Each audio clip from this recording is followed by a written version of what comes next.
Deacon Sakari, we back at it like a crack addict.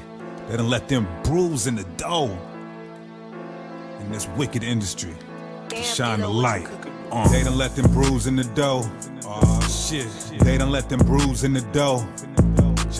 They done let them bruise in the dough.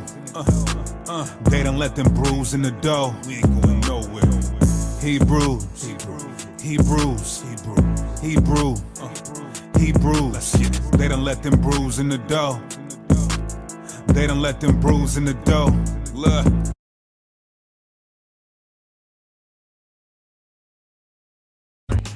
Hey, what's going on, everybody? Deacon Sakari, new clothing line, The Whole Armor. Put it on. New clothing line out right now. We got apparel for the sisters, apparel for the kids, and of course, apparel for the mighty men of Israel. We got quality material, affordable prices, y'all. Check it out. We got stuff for the Southern Kingdom. We got stuff for the Northern Kingdom. We got exclusivity. All right, y'all see it. Y'all see the brew drip. Y'all see the brew sauce. All right, Deacon Sakari new clothing line called thewholearmor.com.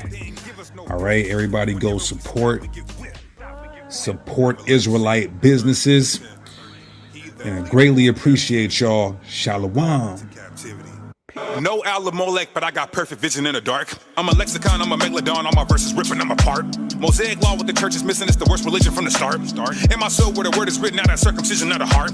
I'm rocking my fringes, I'm in Seattle, rocking like Hendrix. No industry gimmicks, you rappers are finished, I'm kicking the door off the hinges. Throwing stones like you sinless till you get the business. You should have repented in a minute, this truth is endless, they loving the image. I know what happened to Kim. What happened to Kim? I keep my pencil on point, no sharpener. Used to weigh pounds of troll, I lay down the flow like carpenters. She causing division in the sisterhood, I'm marking on. I'm preparing the way for the harvester, I'm a harbinger. I see a lot of haters, I knew it would come with it. Rap game full of evil and sin, and I don't want none of it. They bite my style, they just wanna take it and run with it. Sakari Varsity Online Academy, specializing in Hebrew apologetics. Come learn how to defend the gospel. Email sakariseattle@gmail.com. Limited registration. Sakari.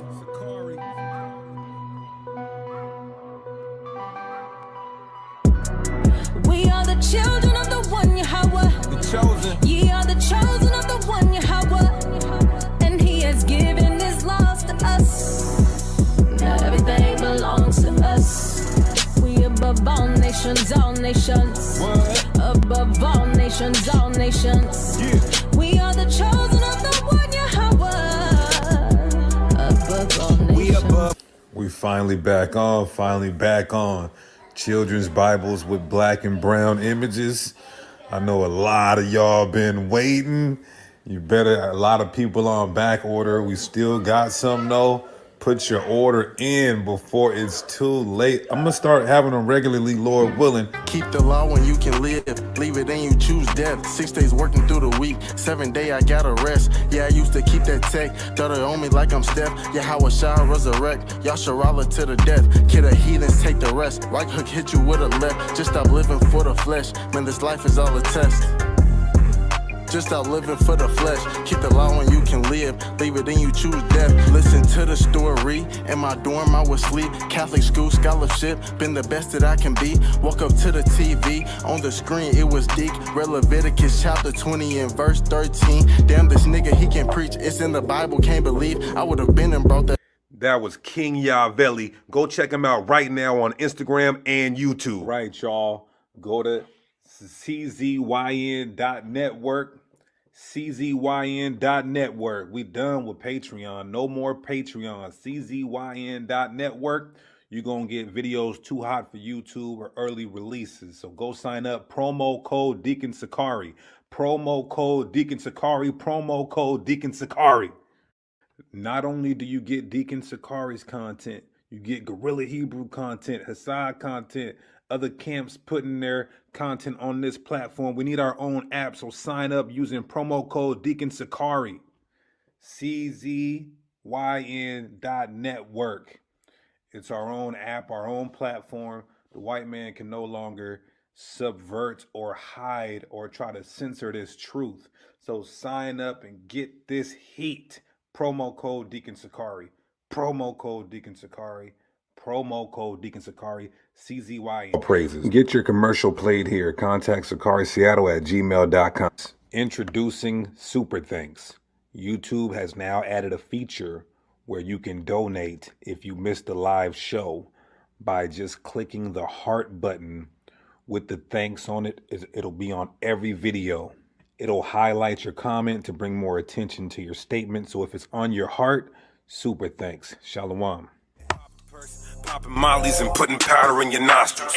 We be in the trenches, needles under benches. We be giving them the gospel. I keep 12 Sakari members with me. We be moving like apostles. True. Some stices is dead traps, hair wraps, but you still a doctor. The church don't even know the truth. They can even tell you an Israelite. Arabs selling you all the switches and the malt liquor or the Ishmaelites. You can show a nigga slave ships in the Bible, still won't get it right. Until the time's out, then a nigga gotta find out what them missiles like. Mic check, mic check. Let's take this off here. All right, they said it was blurry. It's clean. It's clear now. Okay, hold on a second. All right, we look clear. All praises in this Sakari blue Jerusalem. All right, y'all, we good. First and foremost, let's start this off by giving all praises to the Most High, Yahweh, by Hashem Yahweh Shai, in the name of his only begotten son, who the world ignorantly, I'm gonna say it like Ebonics, ignorantly calls Jesus Christ, right? Real name Yahweh Shai in the Paleo Hebrew. Y'all see the title of the video. Sam Shamoun says the Apostle Paul ate chitlins. Now, of course, the image that they have of Paul is gonna be white. Even though the Jews of that time were called Negroes, we literally prove that with a 2,000-year-old manuscript within the historicity of the Bible. But that's because Christianity is a white supremacist cult that will lead you into the wide gate by being an antinomian, which is a lawbreaker, and just abusing grace, or the theological terminology called hyper grace, right? So peace and love to the chat, everybody out there. Shalom to the 12 tribes of Israel, the so-called Negroes, Latinos, and Native Americans who are the real Jews according to history, archaeology, and prophecy. Peace and blessings to everyone who is watching now live and who will watch the post-recording as we go in on Sam Shamoun, talking about our dear beloved brother Paul. He might even said that the Messiah Jesus ate chitlins. Christians say the darndest things. Christians already teach that. A lot of Christians teach Jesus broke the Sabbath, which would be a sin. So he would not be a lamb without blemish. He had to be a sacrifice without blemish, sinless, in order to be that sacrifice for his people. Everything from the OT was a foreshadowing and a precursor to when he actually came on the earth and fulfilled those things that pertain to his death, burial, and resurrection. So with that being said, y'all, hit that like button, like the video, thumb up the video, and at some point of this broadcast, I will be, let me just make sure real quick. At some point in this broadcast, I will be giving away 3 more scholarships to the Sakari Varsity Online Academy, specializing in Hebrew apologetics. I will be giving away 3 more scholarships to the Sakari Varsity Online Academy, specializing in Hebrew apologetics. Okay. So make sure you stick around. You know, and I just appreciate brothers who have donated to help other Israelites who want to get into this curriculum and up their scholarship and, you know, their biblical sophistication. And we know that some of Some people don't have the means to enroll in the varsity to study apologetics, Hebrew apologetics, you know, but I just want to appreciate the brothers who are helping and allowing others to get in there and experience it. So all praises for that. But yeah, y'all see the title, man. What is wrong with these Christians? They say everything but let's debate. They'll say everything but let's debate. And then when you clean them up in a debate, they'll still do. I mean, you can literally wipe the floor with these Christian apologists, and they're still going to go on and spew false doctrine and this pseudo scholarship and Christian dogma, right? So debates don't help the debaters. The debates help those who are watching, those who are listening, those observers. That's what a debate is for. He's not going to change my mind. I'm not going to change his mind. It's for those who might be straddling the fence or want extra information or want to see how to deal with an opponent to defend the gospel, to defend the truth, to defend the truth. So without further ado, y'all, this is going to be my thoughts and comments on this content. Fair use. This is going to be our thoughts and comments on this content. Let's make sure we hit that like button. All right, I'm going to share my screen. This is a live reaction. I bounced around on this video, but I said, oh my goodness, Lord in heaven, what have we here? What have we hither? So, do Christians need to keep the Moses law if Jesus did not abolish it? So, even the title is crazy because it's not Moses' law, it's God's law. This is what Christians need to understand. They're teaching that you don't have to keep God's law, but they're calling it Moses' law. It's literally called God's law. Okay? God's commandments. That's what it's called. Nehemiah chapter 8 tells you that. For those of you who want the proof text, it's good to get the proof text. Law of God. That is Nehemiah. It's in other places where it's verbatimly phrased in this way. So Joshua 24 and 26, Nehemiah 8. So they read in the book in the law of God. And then in this same chapter, it calls it the law of Moses too. So you can't get around that they're teaching us, yeah, Jesus came to do away with God's laws. What? And they believe in the Trinity, which is ridiculous. So they say, Jesus came to do away, God came to earth to do away with his own law.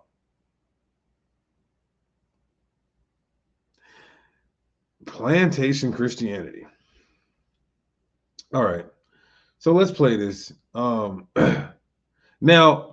I don't know. Yeah, let's just play it. When Jesus says, I didn't come to abolish the law. Oh, beautiful. Let's read it. They all misquote that. Man, do they misquote that. Ooh, they kill me in the comment section. And I've done millions of sessions on it. Let's see what he meant in context, shall we? Okay. Okay, watch here. Matthew 5. You know how many times, and I've addressed this billions of times. Do not think that I came to abolish the law or the prophets. I did not come to abolish, but to fulfill. Now, this word fulfill, you're going to see what it means. Okay?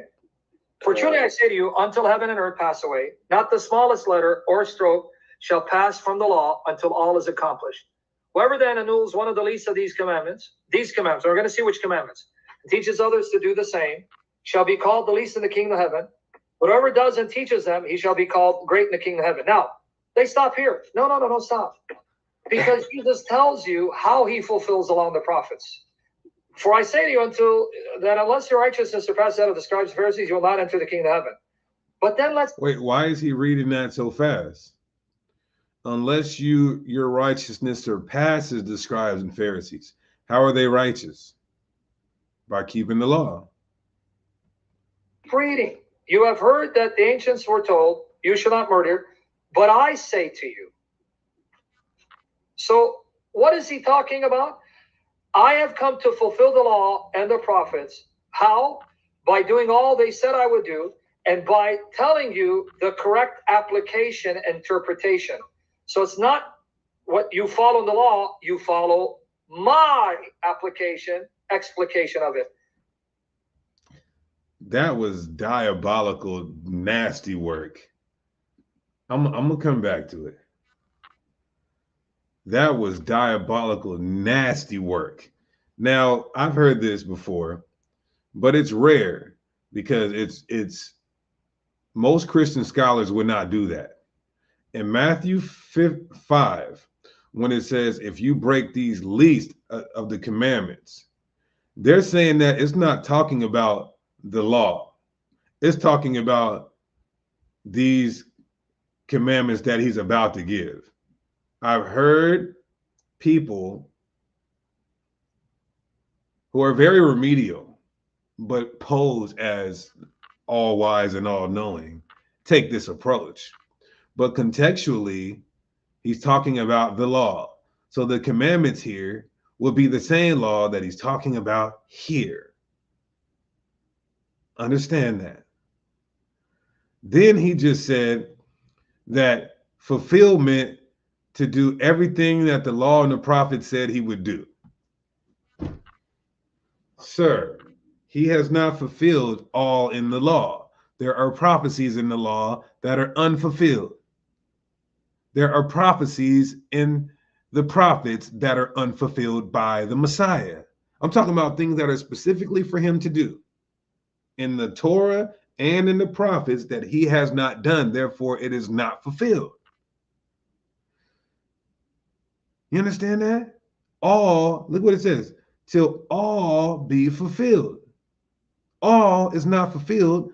Therefore, one jot or one tittle cannot be passed from the law. This is a plain reading of the text. They have to change it. Why? So that they can eat booty noodles. That's the chitlins, and they want to eat booty noodles and all kind of crazy abominations and keep Halloween and pagan Christmas instead of Passover. And they want to do everything that's evil because it satisfies their flesh. Therefore, they hate the laws of God.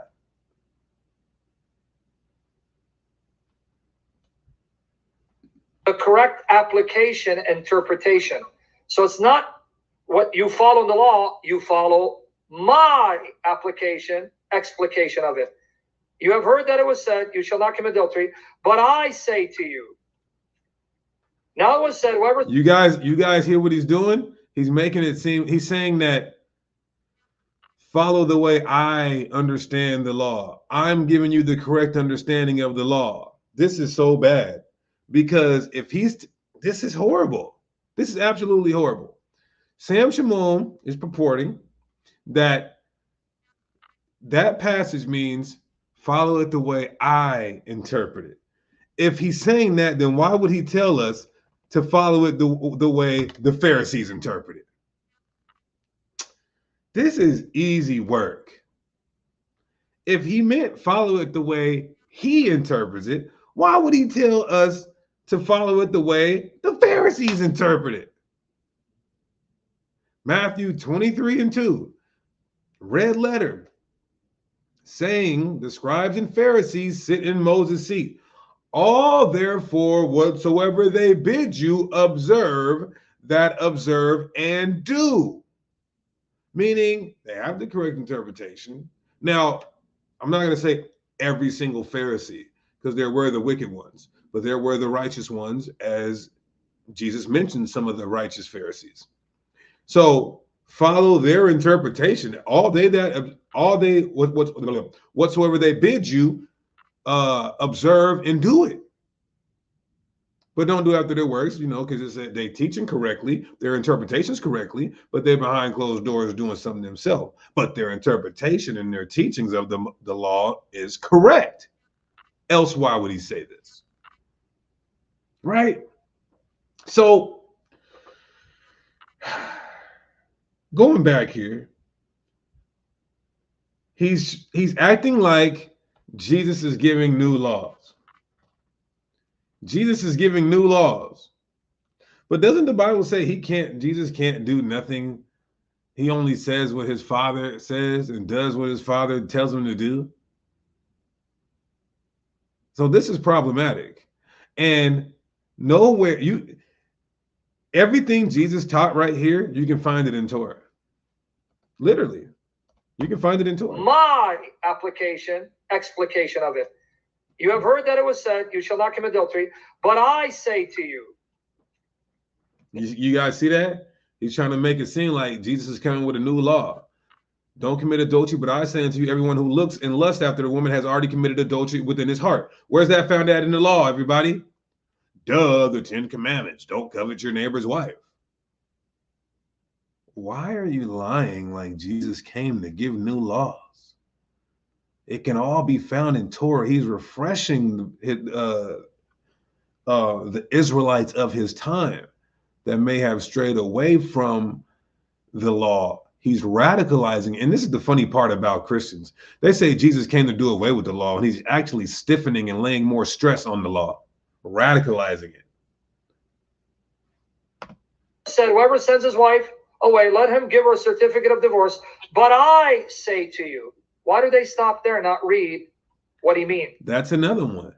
Deuteronomy 24 tells you can only get rid of your wife for fornication. And this is what he's saying here, sexual immorality. But the Israelites were, and you can even read Sirach, putting our wives away for things outside of fornication, and that was not to be done. Deuteronomy 24 gives you the stipulation in which you can have a divorce. Let's keep going. Again, you have heard the ancients say, you shall not make false vows, but shall fulfill your vows to the Lord. But I say to you, and he says, don't even make any more vows. How's that keeping the law when he's telling you don't make any more vows? What? Right? He's telling you just let your yea be yea and your nay be nay, so you don't have to break a vow. What do you mean? I think his point was, I don't even know what point he was trying to make there. Yeah. You have heard that it was said, eye for an eye, tooth for an tooth, but I say to you. You get it? Now he's teaching mercy. Exodus 23 says, if your enemy's ox falls into a ditch, help get it out. That's the same thing as what Jesus is teaching right here. The Torah teaches mercy to your neighbor as well.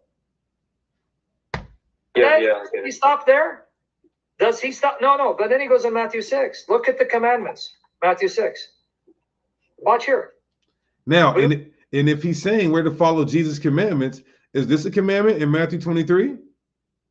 He's commanding you to observe and do all that the Pharisees tell you. Now, he could say, oh, that's for Jews, not Christians. So Jews have a harder time getting into heaven than Gentiles. God's chosen people, in which Sam Shamoun would be a dispensationalist. He does believe that every Israelite will be saved, even the wicked ones. That was a crazy statement, but he's taken Romans 11:26. He's taken that all to mean all, literally. All Israel shall be saved. So he does believe that the promises are still to the Israelites. So are you saying that the Israelites don't have to keep the commandments? They do, but Christians don't? What are we doing? Doing your righteousness before men, be noticed by them. Otherwise, you have no reward with your Father in heaven. Therefore, when you give to the poor, notice he continues showing you how he fulfills the law and the prophets. And he continues all the way to say, the Torah teaches us to give to the poor, money and our agriculture, the fruits of our vineyard. And then 7 tells you what commandments. Watch here. I'm not making it up. It's like people think Matthew begins and ends with Matthew 5:17 to 20. No. Here it is. Let's continue. Here it is. What commandments? His commandments. His explication, interpretation, application of the law and the prophets. Because they're all pointing to him, and that he is the one who gives the law and prophets its true meaning. So we follow him, his fulfillment, his explanation. Because here, Matthew 7:21 to 29. Not everyone who says to me, Lord, Lord, will enter the kingdom of heaven, but he who does the will of my Father who is in heaven will enter. Many will say to me on that day, Lord, Lord, in your name do we not prophesy? In your name cast out demons, and in your name do many miracles? Oh, another thing just came to my mind. Matthew 4. Why don't we go one chapter prior? Matthew 4. What did he say? Matthew 4:4. Man shall not live by bread alone, but by every word that proceeded out of the mouth of the Father. Prescriptive text, not descriptive text, prescriptive text.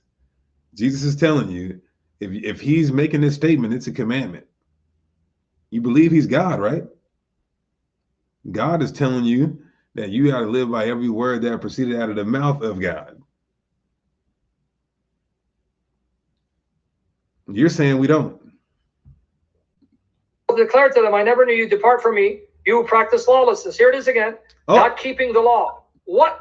Oh, this guy is literally cutting himself. What version is he using? So it says, depart from me, you who practice lawlessness. Now he's going to say, let's see what law he's saying. Never knew you. Depart from me, you who practice lawlessness. Here it is again. Not keeping the law. What law? Therefore, everyone who hears these words of mine and does them. What law? Yeah, the law that he's established with his words. Yeah. Thank you. Okay, so I'm fine with that. If you don't follow the words of Christ, that is breaking the law. Where's that at in the Bible? Deuteronomy 18. I'm with that. But everything he's teaching you is in Torah. So Deuteronomy 18, I'll go to any translation, that's fine. 18 and 21, or 18 and 18, excuse me. I will raise up for them a prophet like you from among their fellow Israelites, and I will put my words in his mouth, and he will teach you everything I command him. I myself will call to account anyone who does not listen to my words that the prophet speaks in my name. It's talking about the Messiah. So if you go against the teachings of the Messiah, if you go against the words of the Messiah, that is a sin. You have broken the law. You have broken Deuteronomy 18 and 18. Now, if we're going to say that everything he taught is law, which I agree, we got to go right here to Matthew 4. That man shall not live by bread alone, but by every word that proceeded out of the mouth of God. Who is he talking about here? Himself or the Father and the Torah? Because he said, as it is written, that means this is a scripture that's already written, not the New Testament. Again, Matthew 23. Here's the law of Christ, that we obey what the Pharisees teach because they're teaching from the law of Moses. We just read that. That's a law of Christ.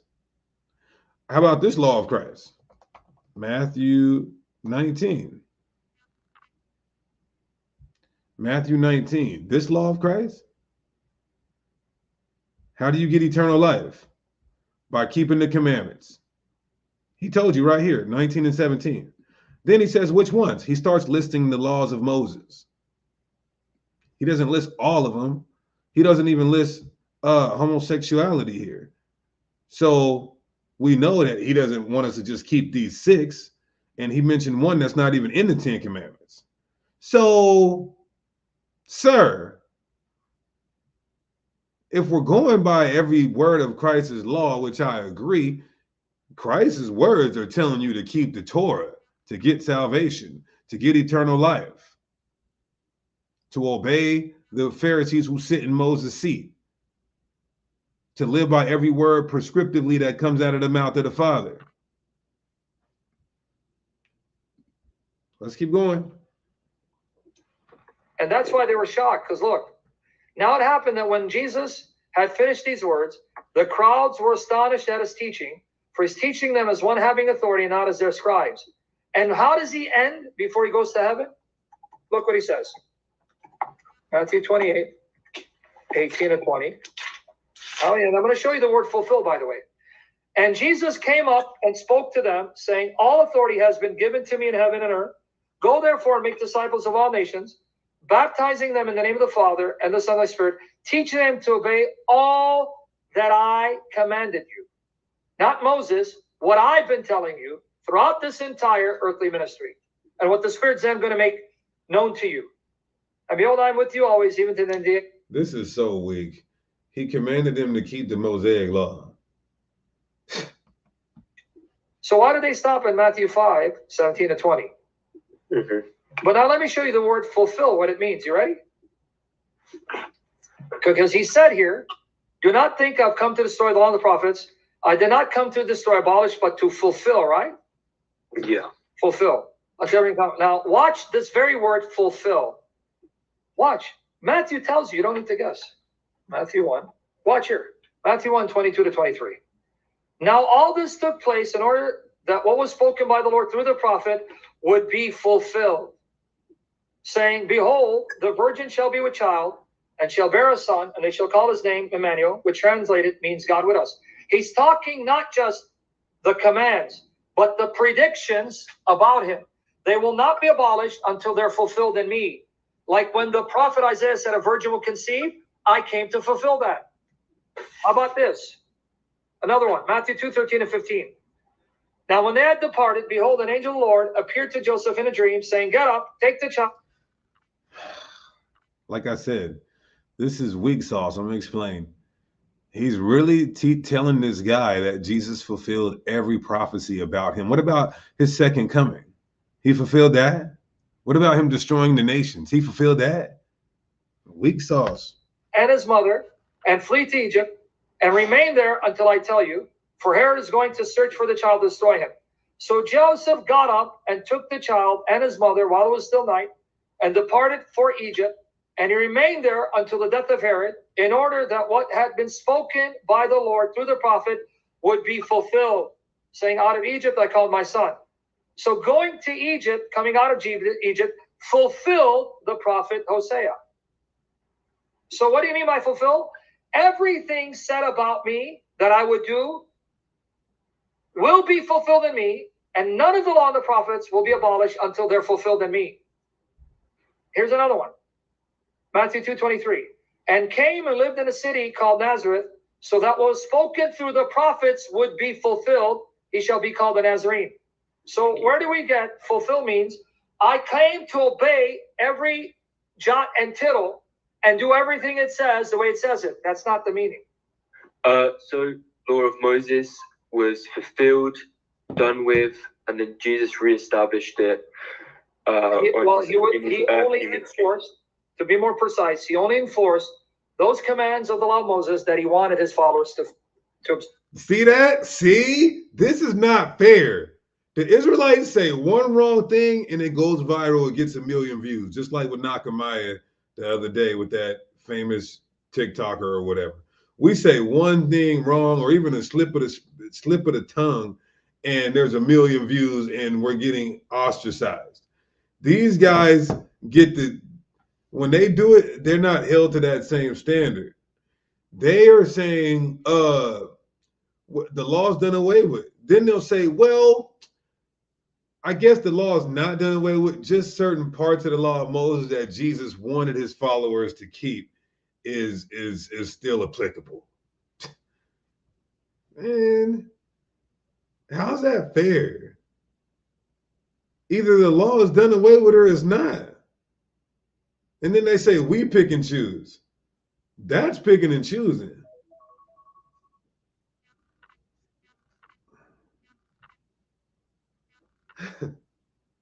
It said every word. It said not one jot or one tittle. He said, if you want to enter in life, keep the commandments. So when we say it's done away with, we're not saying completely vanished, because Jesus still makes part of his law many aspects of the law of Moses. This is just absolutely, this is confusion. You just you just banged on the law of Moses. You just said, did he say, go and teach them all that Moses commands you, or that I command you? And now this guy's confused because you're like, well, when we say that it's not banished, it's still there because he's still teaching principles of the law. So is it done away with or not? We have 27 books. But you're saying specifically to the Sabbath, he readapted it. There's nothing in the New Testament says you must observe the seventh day of Israel. It doesn't say that. Wait, now, what? It's not simply an argument from silence. It's important because when we see how the early church established by Christ understood. He said nothing in the New Testament says you must keep the Sabbath. Right? That's a lie. Matthew 19, we just read it. If you want to enter into life, keep the commandments. In general. And if we're talking descriptive, it's prescriptive and descriptive, meaning it's prescribed to keep the law in general, and it's descriptively speaking on how the apostles kept the Sabbath. Now, if we go to eschatological prophecies, we see in the kingdom we're keeping the Sabbath. We don't just deal, we have the whole book for a reason. You're just saying, show me in the 27 books. Damn. I thought we were picking and choosing. Then he goes to the Old Testament when it's convenient for him. See, prophecy is the best gift. That's what the book says. It says covet to prophesy. And the prophecy states that there will be the 7-day Sabbath in the kingdom of heaven. So it makes absolutely no sense to say, oh, the Sabbath is done away with from the time of Christ until the kingdom. Then we'll pick back up. How consistent is that? How inconsistent would our God be? Right? So let's go to the prophecy. And there's many more, but I'll just go to one. Isaiah 66. Context is what? Right here at 22, it says new heavens and new earth. This is kingdom connotation. All right. One new moon to another. There's no spiritual, new moon means, I don't know what they even would say. Something stupid like new moon means a new heart. This is the stupidity from Christians because they hate God's laws. New moon is talking about new heart. You know, your heart's really shaped like a moon. So you got to have a new moon to enter into the new cup. And from one Sabbath to another, literally 7 days to 7 day to the 7th day to the 7th day to the 7th day. It's a plain reading of the text. No spiritual application or trying to philosophize and extrapolate, interpolate. This is what's going on in the kingdom. Feast days. Zechariah 14, the same thing, talking about the Feast of Tabernacles. Ezekiel 40 is talking about the Passover. Third temple knowledge. Jesus himself saying, I'm going to celebrate this Passover again with you guys in the kingdom. Right? He said that. Because when we see how the early church established by Christ understood Jesus' teaching, they were taught by the apostles like Ignatius, Sunday is the day we observe. Listen, I don't give a damn what Ignatius said. Ignatius said he didn't make it into the canon. Give a damn what he said. A fallible man.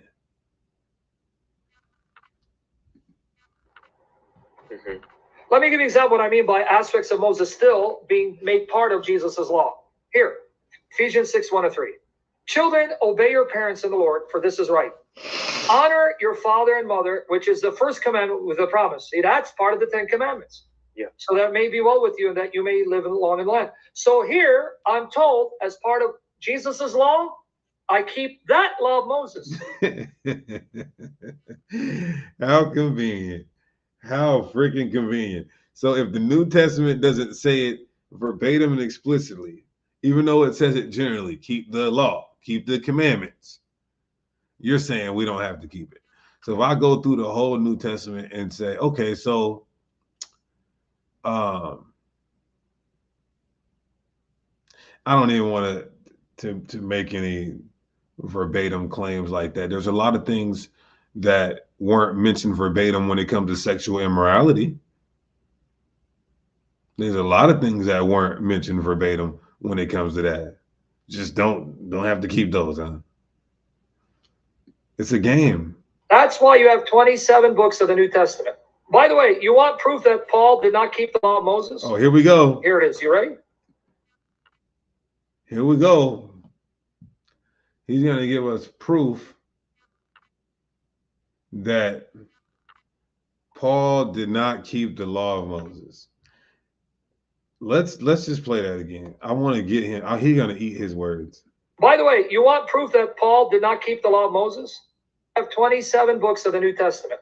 By the way, you want proof that Paul did not keep the law of Moses? Here it is. You ready? Testament. By the way, you want proof that Paul did not keep the law of Moses?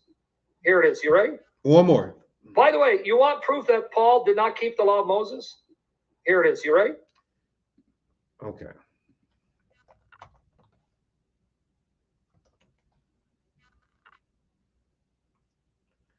I mean, this guy has been in the ministry for 40 years, probably more.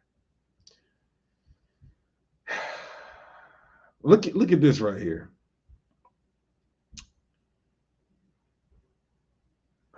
Look at what James, the Lord's brother, tells Paul. Acts 21 and 24. Them take and purify thyself with them, and be at charges with them, that they may shave their heads, and all may know that those things whereof they were informed concerning thee are nothing, but that thou thyself also walkest orderly and keepest the law. So now you have James, the Lord's brother, saying, Paul, these guys heard that you may have been teaching something that is not correct. Go do these animal sacrifices and show the congregation that you also keep the law of Moses. Huh? What are you talking about? Now, if somebody breaks the law, that doesn't mean they don't keep the law. That just means they broke one of the laws. Keeping the law is you living a lifestyle of keeping the law. And if you fall short, there's actually a law that tells you what to do when you fall short. So even if you break the law, you're keeping the law by reconciliation as the law shows you how to do so. For example, in the time, first century, if I committed a sin that was not worthy of death, I would do a sacrifice and be forgiven for that sin. So I'm still keeping the law even if I break the law. You guys need to put the book down because you don't have a clue what our text is saying. You understand that? Okay, let's go back here. 1 Corinthians 9, 19 and 23. He's contrasting the law of Christ with the law of Moses. How do I know? For though I am free from all, I made myself, 1 Corinthians 9, 19 and 23, slave to all, so that I may win more. And to the Jew I became as a Jew, so that I might win Jews. To those who are under the law, as under the law, though not being myself under the law. So did Paul just say, with the Jews who are under the law, I live in a way where I don't offend them and their sensibilities by doing something that's an infraction. Let's say that was true. Let's say Paul only kept the law around Jews, and when he was a Gentile, he didn't keep the law. You just made a statement that he didn't keep the law at all. What you could have said was Paul didn't keep the law all the time. So you still lied, even if we go with your understanding. Also, I don't cause them to stumble. But wait, he does have a law, but it's not the law of the Jews, so that I might win those who are under the law. To those who are without law, as without law. So when I came to people lawless, I didn't say, hey, you're committing adultery, murder, because they don't care about the law. So I didn't come preaching the law. I came and preached Jesus crucified. So wait, what? No, so the law of Christ. What is the law of Christ? He just said preaching Jesus crucified is the law of Christ. Where's the book say that at? To those who are without law, as without law, act like I didn't have law, though not being without the law of God, but under the law of Christ. How much clearer can it be? The law of Christ is not the law of Moses. He says, I'm under the law of Christ, but I'm not under the law of the Jews. How much clearer can it be? So why are the Seventh-day Adventists forcing Gentiles who are not ethnically Jews to observe the law of Moses? Oh, so what are you saying? So you're saying ethnic Jews need to follow it? Then why would you say Paul didn't follow it? More confusion. You got it. But Paul said, guys, if you missed it, black and white. To those under the law, meaning the Jews, I acted in a way that would not offend them by going against the law, though I am not under that law. Well, why do you guys do that? We say we're under the law, and you guys don't act like you're under the law too. See, you guys don't really follow Paul. Let's say, like I said, let's go with your understanding. Around people who kept the law, Paul kept the law and didn't offend them or bash them. You homosexuals are sitting here bashing us for keeping God's laws and saying we're wrong and we're evil. You guys aren't being like Paul and saying, oh, okay, let me not bash them for it. Let me not offend them for it. Let me keep the Sabbath with them. Maybe I might win them over into my white supremacist cult known as Christianity. You guys are not like Paul at all. You're not even like your understanding of him. But I am under the law of Christ. You can't get a greater contrast that we follow the Torah of Christ, not the Torah of Moses. So there is no law in the Old Testament that we keep or we understand to be sin that is re-spoken about in the New.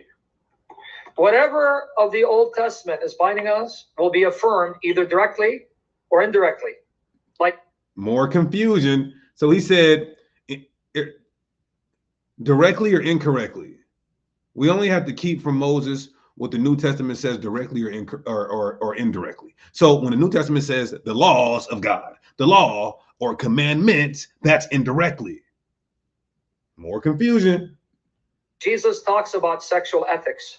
Yes. And morality. He doesn't go in great depth as the law of Moses does. But, for example, Paul will talk about lesbianism, homosexuality condemned.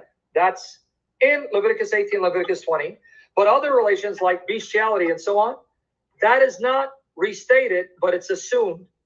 So unless the text tells us this command has been fulfilled in such a way, it's not binding on us, or this command was a shadow and its replacement is something greater, because it's a shadow of something greater, like circumcision points to baptism, then for all intents and purposes, we will assume, for example, the sexual ethics of the law of Moses. We'll assume it and presuppose it.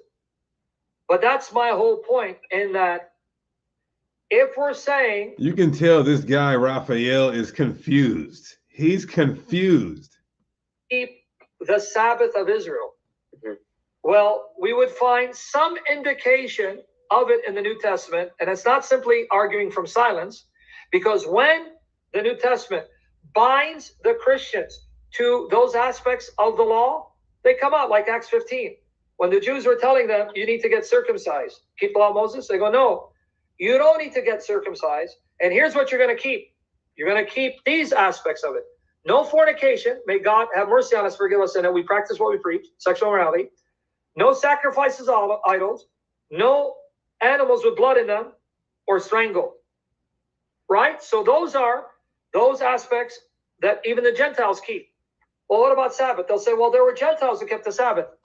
So that's all they had to keep? More confusion and stupidity. They didn't have to keep the greatest law, which is love your neighbor. That wasn't mentioned in Acts 15. But if you keep reading in that context, it says, just give them these because it doesn't say that, but he tells you, he lists the laws of Moses that those Gentiles keep, those people who are called Gentiles. We believe them to be Israelites. But it says, for Moses is taught every day in the Sabbath. That's such a cut. Oh, that showed. Oh, you're about to get cut by a descriptive text. Now, what do I mean by descriptive? The Sabbath isn't being prescribed here, but it's describing that they kept the Sabbath. So it tells them in Acts 15 and 20 to don't do this law of Moses, right? Abstain from pollution of idols, from fornication, and from things strangled, and from blood. That's all in the law of Moses. But then look what it tells them. Why would it say this in the very next verse? For Moses of old time had in every city them that preach him, being read in the synagogues every Sabbath day. So descriptively, it's saying the people, our people, are still keeping the Sabbath, and those who believe are still keeping the Sabbath, and they will learn the laws of Moses more when they keep the Sabbath, when they go to the synagogue. Oh, he got cut by a descriptive text. That hurts. That hurts when you get cut by a descriptive text. Because those were the God-fearing Gentiles who only had the choice of following Judaism. There was no other true religion. What other religion do you want them to follow? Right?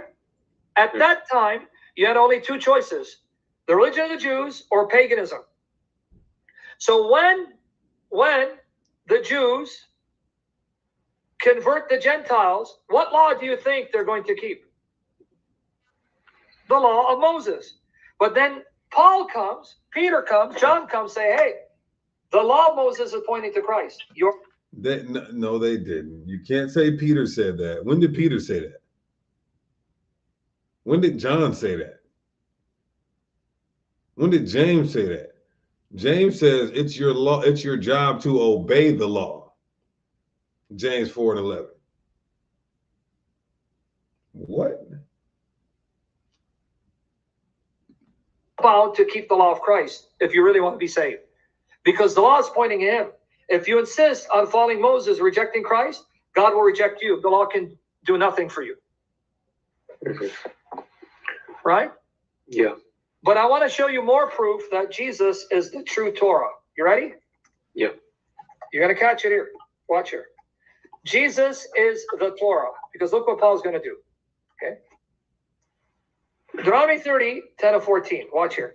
When you listen to the voice of Yahweh your God to keep his commandments. Now in this context, it's Moses, right? One second. Let me take this time real quick before I forget to hand out these 3 scholarships. Is Micah present today? Micah Israel.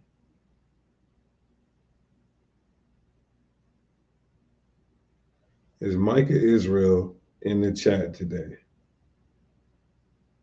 Micah Israel. If not, then I'm gonna, because he really wanted to get on last time and he said he got the correct number. And so I don't see him in the chat today. If not, I am going to proceed with the 3 giveaways into the Sakari Varsity Online Academy, specializing in Hebrew apologetics. All right, let's give these 3 free scholarships out. So what I'm gonna do the same thing as last time. He was here earlier. Okay, well, it's okay. I'm gonna do the same thing as last time. I'm going to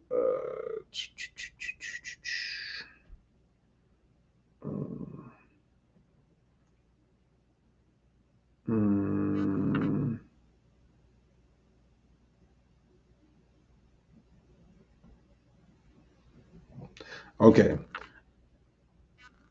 I'm gonna have you, for those of you who really want to study apologetics, defend the gospel, or just learn and experience what it's like, the heavy duty. But if you feel like, oh, I don't think I'm ready, we deal with everything. We deal with the fundamentals and we deal with the deep things as well. So don't ever feel like you're not ready. All camps are welcome, men and women, of course. So I got 3 numbers that I'm choosing from 0 to 100. You guys go ahead. You can register if you want to. This is just free giveaways. Anybody can always register. All right. But these are 3 giveaways today. Registration is not closed. So I got 3 numbers in my head from 0 to 100. If you're interested, shoot your shot. Let's do this real quick before we continue.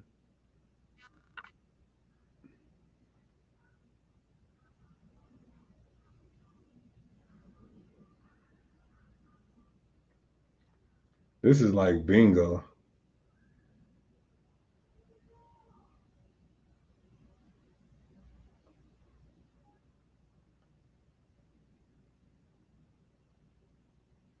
You can't use 3 numbers at a time. You cannot use 3 numbers at a time.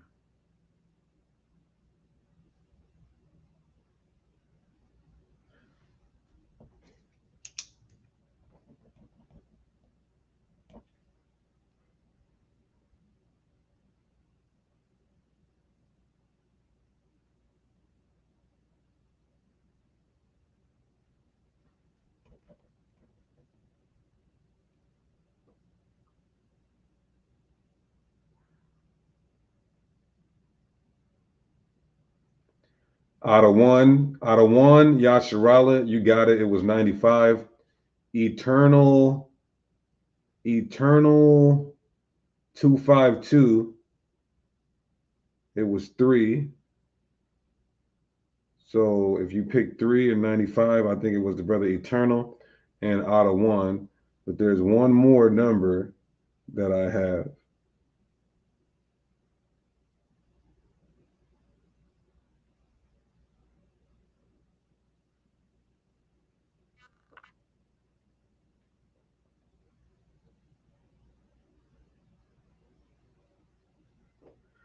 Nobody can get this number. That's crazy. Now I see why so many people don't hit the lotto. There's one number out of 100 that you guys can't get.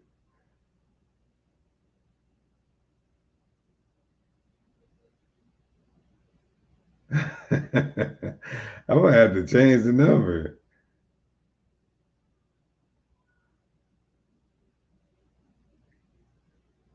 Come on, Lord. Do you want this third person, Lord?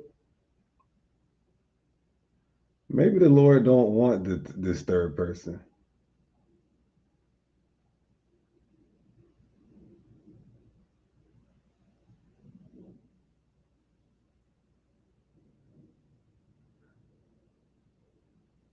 This is crazy. Oh, there we go. Jay Johnson. Jay Johnson, whoever you are, the Lord must want you. Was that your first comment on this channel? Jay Johnson. Jay Johnson, it was 54. Whoever you are, the Lord might want you. Was that your first comment on this channel? Because ain't nobody get 54.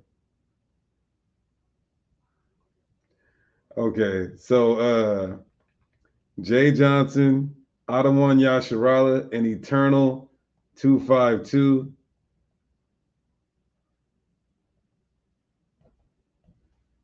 I'm gonna need you guys to. So that's the last digit of your phone number. Okay. So many people put 55. That's funny. I just wanted to say one lower. I wanted to give you guys a hint and say one lower, one lower, one lower. Okay, so for you 3 individuals, hit my email so we can get you guys enrolled. Registration is open to everybody. We're just trying to give some scholarships out for people who may not have the means to join it. Let them experience it. Let them get equipped. Let them get their blood wet. I'm sorry, their sword wet. Get some blood on their sword, right? Get their feet wet, rather. Feet wet, blood on the sword. So all praise to the Most High. Y'all hit me up so I can get you enrolled. SakariSeattle@gmail.com. Tell your friends and family, start cutting your pastor. Start cutting one class and you'll be cutting your pastor, cutting the minister, cutting your wife, cutting your kids, cutting yourself. Sometimes you got to examine yourself in the varsity, right? Okay, so let's continue on here. I'm gonna share my screen and let's go to this guy right here who's supposed to be the all-wise and all-knowing top Christian apologist, Sam Shamoun. We had his funeral a couple of weeks ago. You register by going to my email and inquiring, SakariSeattle@gmail.com. That is how you register. And shalom to the Sakari varsity students in the chat right now. Peace out to y'all. I'll see y'all tomorrow on the Table of Nations, which is deep. Yeah. And his statutes, which are written in this book of the law, When you return to Yahweh your God with all your heart and soul, right? Mhm. Okay.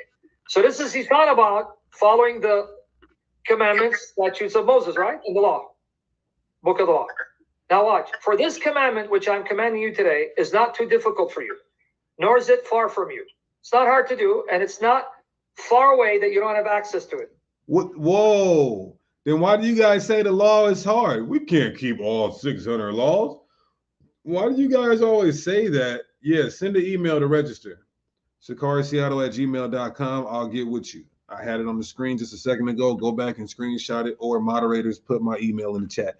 Now, Christians will tell us up and down, we can't. It's too hard to keep the laws. That's why we need grace. But he just read in the law where God said himself that the law is not hard to do. It ain't hard to do when you're saucy like barbecue, right? But they'll keep all of America's laws. And then they'll tell you, oh, well, we can't even keep the laws of Christ. Christians are just pitiful. We can't keep the law of Moses. We can't keep the law of Christ. The only thing we can do is keep America's laws. It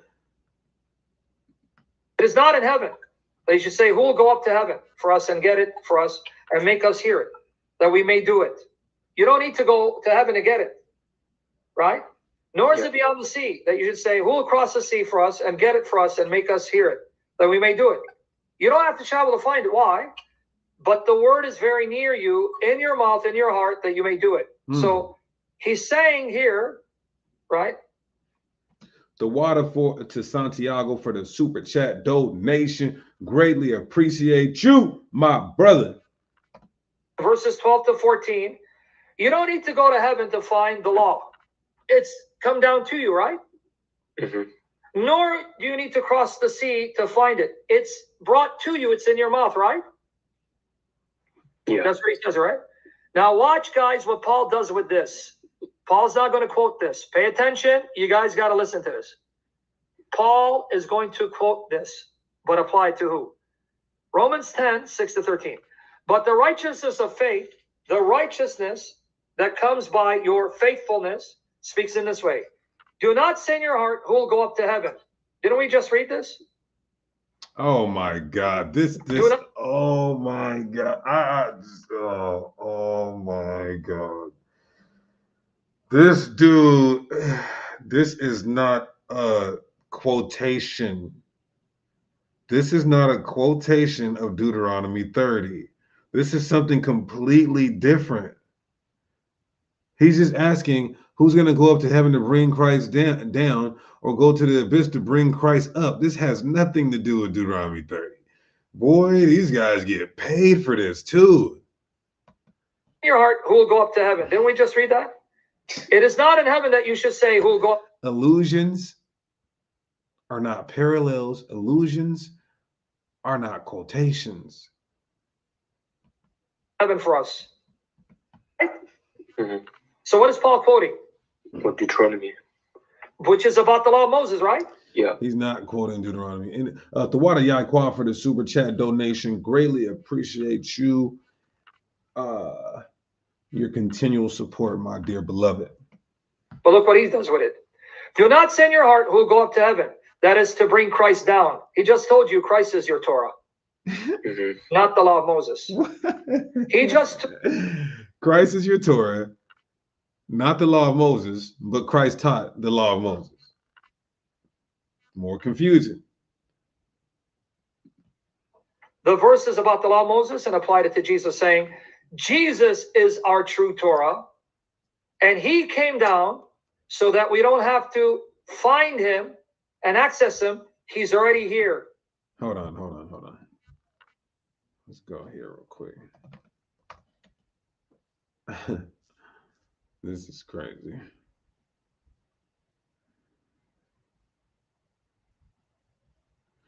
Okay, where in Deuteronomy did it say the law is not in the abyss or in the pits of hell in order to bring it up to us? It does say it's not in heaven that you should say go up and get it for us, but Paul is saying, oh, it's not in the abyss that you have to go down there and go down. Look at this. That is to bring Christ down. Well, who will go down to the abyss? That is to bring Christ up from the dead. This has nothing to do with, oh, this is Christ the Torah. Oh, so he is. Okay. So, excuse me. I stand corrected. He's quoting some of Deuteronomy 30 and 11. He is. Because when you get to verse 8, it does say, the word is near you, in your mouth and in your heart. That is the word of faith which we are preaching. So he is quoting some of Deuteronomy 30 and 11, but it did not say who will go down into the abyss in Deuteronomy 30. I don't see that. Let me just make sure. Not hidden from thee, neither is it far off. It is not in heaven. That should say who will go up and get it for us and bring it down that we may hear it. Neither is it beyond the sea or over the sea. Okay, so it's not a complete quotation of Deuteronomy 30 and 11. Now, let's say, all right, Christ is the true Torah. He kept Torah perfectly. He taught Torah. I'm fine with that. How does this mean, though, that we don't keep Torah? Because even you said Christ taught that we keep the part of the Torah that Christ taught. And then you cut yourself by saying whether directly or indirectly. It still doesn't help your argument. Our Lord is the true Torah. Okay, that's fine, even though the word doesn't say that verbatim. Again, he kept it perfectly. He taught it perfectly. He understood it. And he said that it's a stipulation for salvation. Luke chapter 10 and Matthew chapter 19. Now, we didn't get Luke chapter 10. I want to get that just for the onlookers and people who may not be familiar with this passage. Luke 10 and 25, which is red letter. A certain lawyer came up and tempted him, saying, what do I do to get eternal life? And what did he say? He said, what is written in the law or Torah? So why is he telling this man, you can find eternal life in the Torah? Why?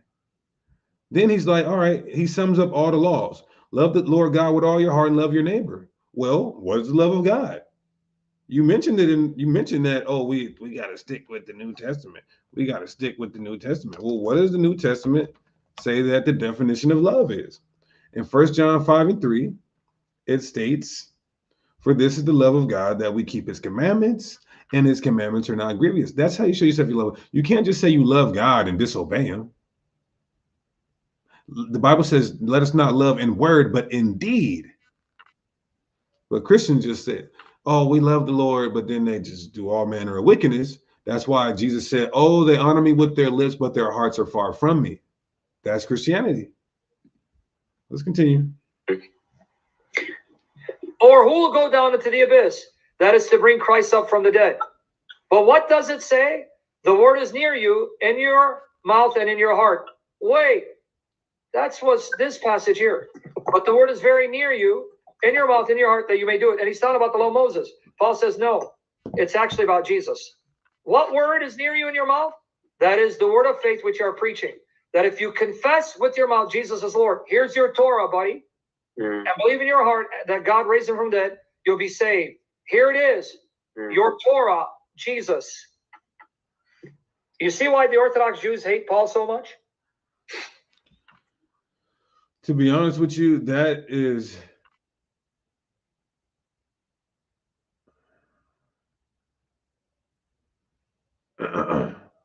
Negro League says Christ was reiterating the law because the scribes and Pharisees weren't righteous for the say and don't do. But the people of Christ, the people Christ was talking to, believe that they could do. I don't know what you're talking about, my brother.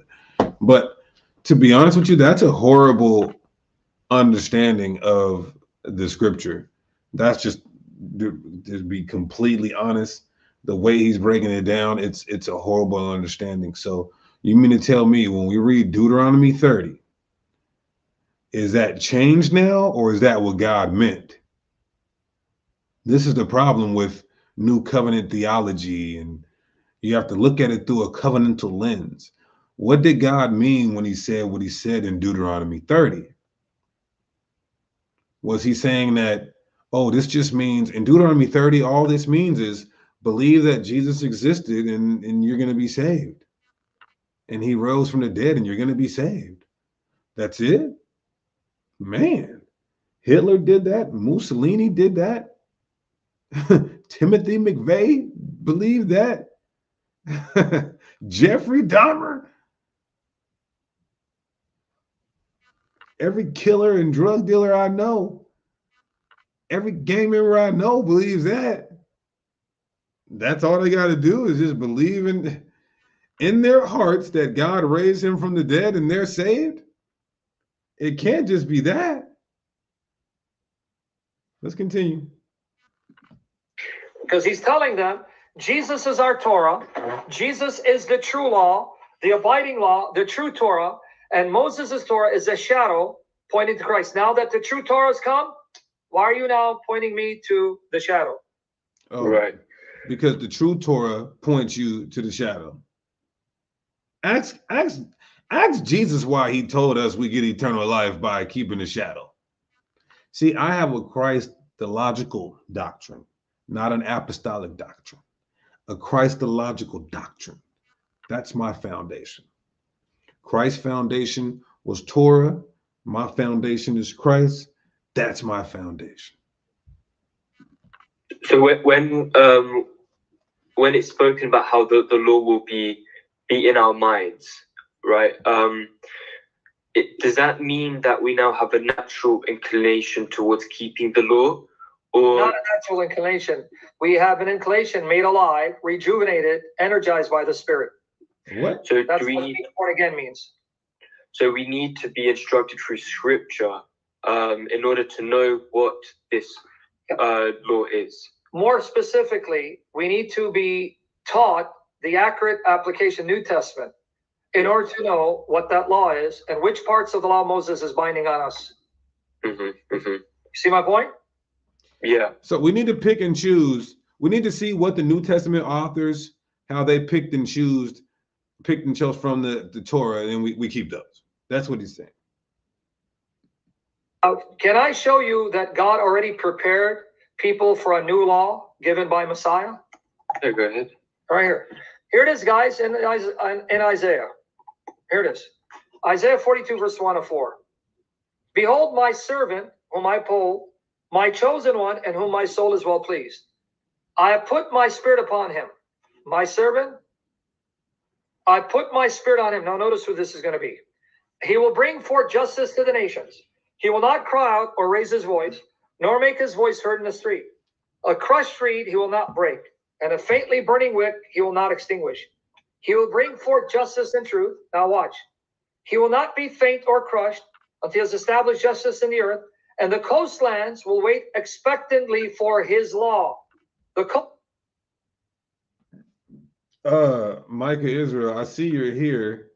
Micah Israel is finally in the chat. Micah Israel, go ahead and email me. Micah Israel, email me. We're gonna get you in because you believe that you won the lotto last class. So we're just gonna honor that. All right. So hit the email sakariseattle@gmail.com. Let's get you in the Sakari Varsity Online Academy, specializing in Hebrew apologetics. Means the nations, the Gentiles, right? The nations. That's not just Israelites, the nations, right? Right. The nations, right? Yeah. That's the Gentiles, right? Yes, but what is he doing with them? He's going to beat the hell out of them. So the Gentiles will be waiting for whose law? The servant's law, right? His law. Yeah. Let me show you what the word law is in Hebrew, okay? And who's teaching them that law? Is it Christ? No, it's the Israelites.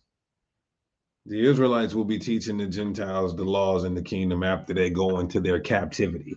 Micah 4:2. And many nations will come and say, let us go up to the mountain of the Lord, to the house of the God of Jacob, and he will teach us of his ways, and we will walk in his paths. For the law shall go forth out of Zion, and the word of the Lord from Jerusalem. You understand that? So we are teaching the other nations in the kingdom of heaven, right?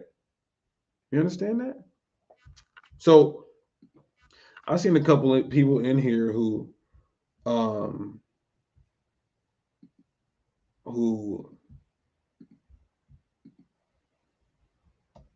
beg to differ on our understanding. So let's put a link in the chat for some smoke. Let's see if we can get a good dialogue going. Do we keep the laws? The law done away. Do we keep some of it? Do we keep all of it? Will it be kept in the kingdom of heaven? What are we doing? Let's talk about it, y'all. What are we doing here? What are we doing here? Do Israelites have to keep the law? Does Israel have to keep the law? Man, y'all, have you ever wore some shoes that were too small for you? And the next day you woke up and both of your big toes was hurting? Your toe, not just the big toe, the toenail. Both of my big toenails is hurting. I'm tired of wearing too small shoes. I'm trying to look cute. I was trying to look cute. It ain't worth it. I want to throw these shoes across the freeway. Okay. So nobody's clicking the link, and I am hungry as heck, y'all. But we had to eat some spiritual food first. Okay. So Hebrew 8 and Jeremiah 31 concerning the law written on our heart is only for Israelites and not the other nations. Correct. Because that's the new covenant, the law being written on your heart. So let's end this, everybody, by giving all praises, honor, and glory to Yahweh. And we do so by Shema Mashiach Yahushai. Until next time, y'all, peace, blessings. Hit that like button on the way out. Share it on the way out, and shalom.